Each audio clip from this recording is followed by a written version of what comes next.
and then calling in and speaking to a counselor. Usually if you've talked to a bankruptcy attorney and they've advised you to file bankruptcy, when you call the credit counselor, they're like, yeah, you can go ahead and file. Yeah. But it's required. And then after you file, there's a financial management course. It's different forms, but it's usually 2 hours of education about budgeting and finance and what is compounding interest and, just basic knowledge, hoping that, if you take away anything, it'll help you avoid refiling again in the future.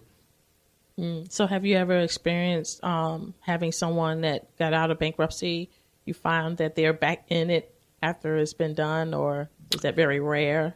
It's rare, but, is the people that come back, they just have bad luck a lot of times. I mean, you don't find people overspending. If people start to overspend, it's, there's some other issue.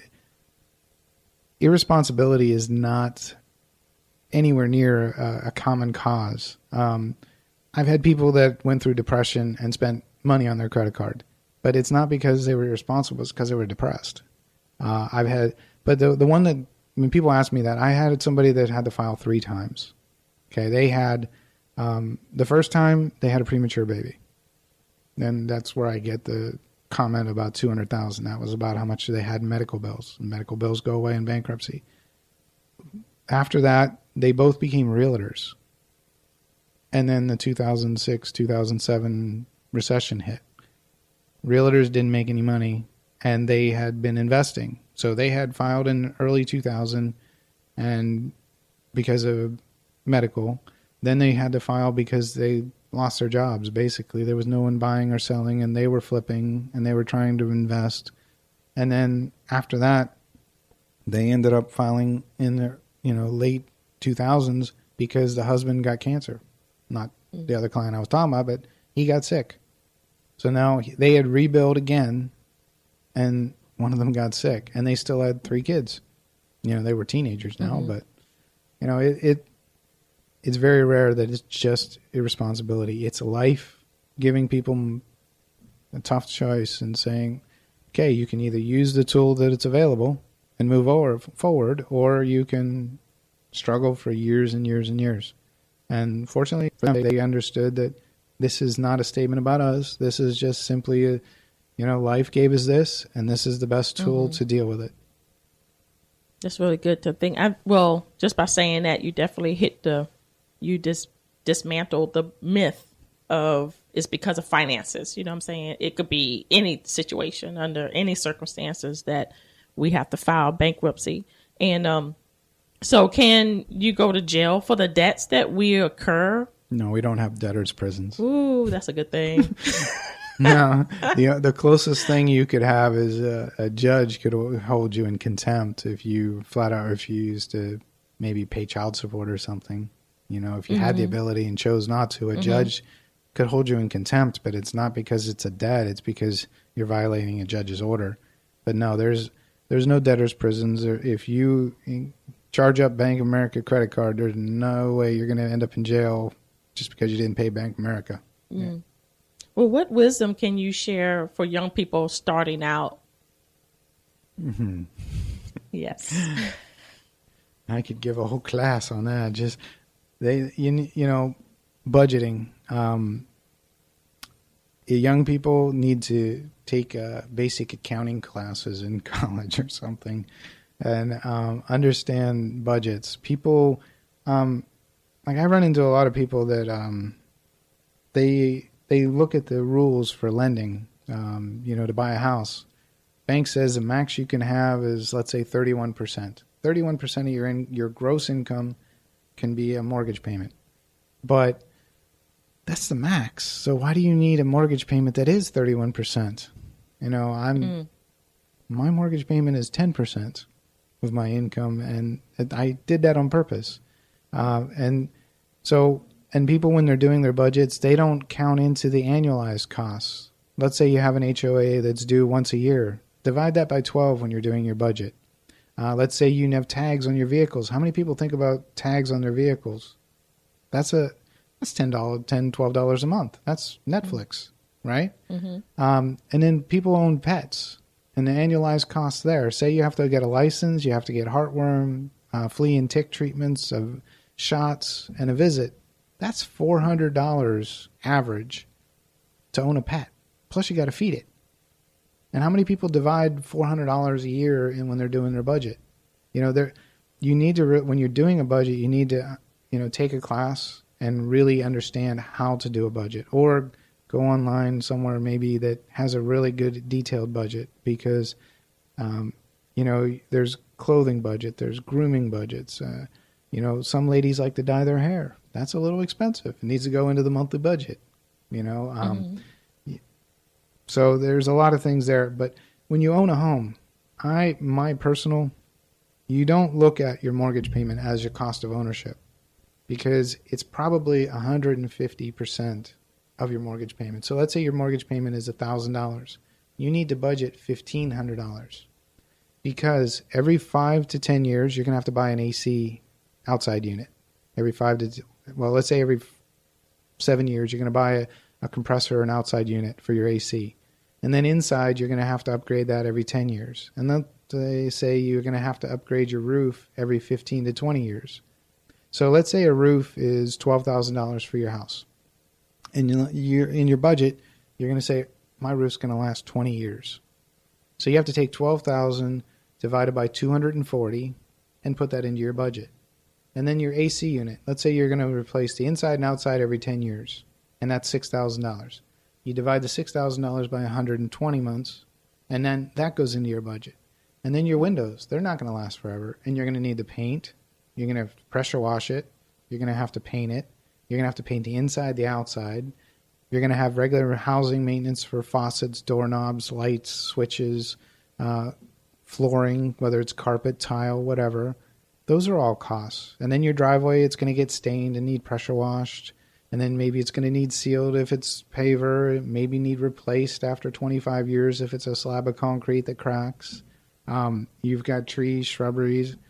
So your cost of own, when you're doing a budget, you not just look at what is my little bill I got to pay every month, but really when you're doing a budget, you need to look at your total cost of living. And so I would teach a whole class to young people about how to figure out what it really costs to own a home.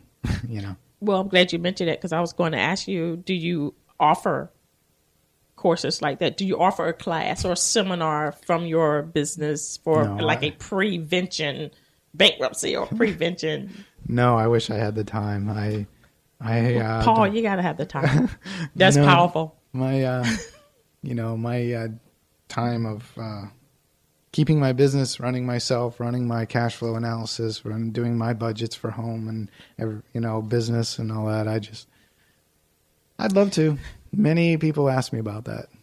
Is that something you'll consider in the future then, or probably? Yeah, if I get busy enough and I have enough people working for me, so I don't have to be at the office all the time. That's my retirement plan. I'll be offering classes in 2025.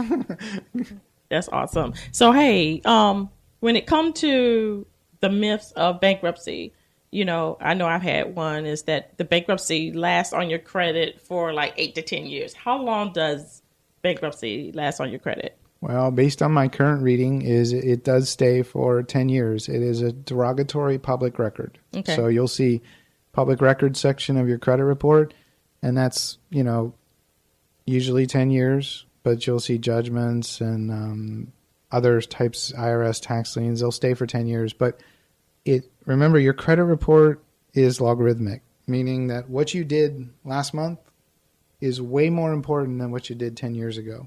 So creating some random numbers so I can do them in my head here, just pretending. Let's say you filed bankruptcy and a month later you pulled your credit score. Let's say it'd be down 125 points, 150 points. Let's say 150. 12 months after the bankruptcy, you could have been a 700, but you're going to lose 125 points because you filed bankruptcy a year ago. 2 years later, you could have been a 700, but you filed bankruptcy 2 years ago, so they're going to lose 75 points. Then it's 50, then it's 35, then it's 25, then it's 15, 10, 10, 5, 5, and then it eventually falls off. But it's all about what you do, and that's why I tell my clients to focus on what you do after. You need to get new credit data to make the old credit data matter even less. Because you filed bankruptcy 2 years ago and you could have been a 600. You could have been a 600. That's because you don't have any new data. But creating the new data pushes you up. Your credit utilization, because you're only charging those little bills I was talking about, credit utilization factors go up. Now you could be a 700 instead of a 600. You've got 2 accounts and you've paid on time for 12 months. You could have been a 725, but you have a bankruptcy, so now you're 650. Not creating new data to push your score potential up means that the bankruptcy drags you down. So if you're starting with a lot of my clients in the 500s, bankruptcy's over, they start building credit data. They could have been, 600s. They could have been 700s. I had a client 18 months after bankruptcy get a 0% loan from Ford because his credit score was 720 with a bankruptcy 18 months ago. He just did everything he could to build his credit for the 12 months and went and got a brand new Ford, 0% interest, 18 months after his bankruptcy. Speechless. So tell us, how can someone contact you, get in contact with you? Well, they can call my office, 321-504-9935. Or they can check out the website. But we don't, there's rules, so we can't go out and contact and solicit people. We're attorneys, even though we're bankruptcy attorneys, we're still attorneys. So people need to check the website, dailylaw.com, DALEYLAW.com. That has all of our location and phone numbers, or you can call the 321-504-9935. So I know you shared a lot with us, and there's definitely some really vital information. Is there anything you would like to add on to what you said to kind of close us out with that you probably didn't think of, or you might want to just share? Well, it's a free consultation. If you're stressed or think you have a debt problem, then the best thing to do is to talk. I have had friends, like I've met you, and there's a lot of people that we haven't know in common that they said, you know what, I don't think I want to file, but I want to know what my options are. And that's one of my slogans when I was doing websites and business cards is know your options, know the law. Google didn't go to law school, but I did. So, it's really, talk to us sometimes early, because if, you're thinking about paying off your car in order to free up the money to pay your credit cards, that could be a bad choice based on your situation. If you're getting a lump sum of money and, a severance, and you have debts, I've consulted with people that said, look, you're getting that severance and you owe the IRS money, and that money's not going away. Let's pay the IRS. Let's pay the student loans. Then whatever's left, let's try and look for the new job and pay those creditors. But let's get rid of the ones that aren't going to go into bankruptcy.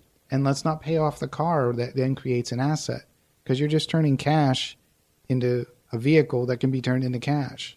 So you're creating assets. So, in one of those situations, it was like, all right, he's going to get 6 months severance because he's getting let go. And we paid off the IRS. We paid off the wife's student loan. And he took what was left and did some marketing and resumes and got a new suit. And, he came back. I saw him the other day and he's like, hey, I didn't have to file. But if I did, I was in a good situation. So getting the consultation when you feel stressed can sometimes help to, towards planning and knowing what the outcomes is, because the education makes you make a better choice. Yeah, because I think too, I know for me, when I have to face something, it's kind of scary because it's so overwhelming, especially with all the stuff I owe, and the credit and all of that stuff. But I know when I did come see you that it relieved some of the stress, even though you gave me a big old pile of paper. But it still made me take charge. And I think that's basically what you're saying. Don't ignore what's going on in your life, to take charge, make a personal commitment Yeah.